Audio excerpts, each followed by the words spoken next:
விதி நம்மள அவன்கிட்ட இருந்து பிரிச்சிடுச்சு. நான் உன்னை எந்த குறையும் இல்லாம பாத்துக்கிறேன், கவலைப்படாத. ராசாத்தி.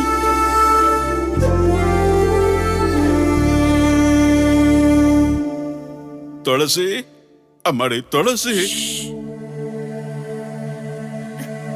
அப்பா, சம்பந்தி அம்மா மாப்பிள்ள போனதை நினைச்சு என் பொண்ணு மனசொடைஞ்சு போயிருப்பா.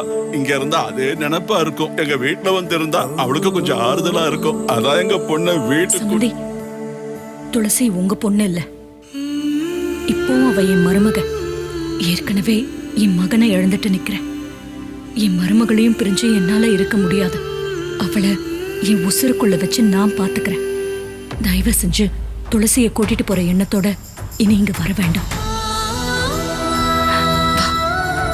மகளே என் மருமகளே, புத்தம் புதிய மெகாத்தோடு விரைவில் உங்கள்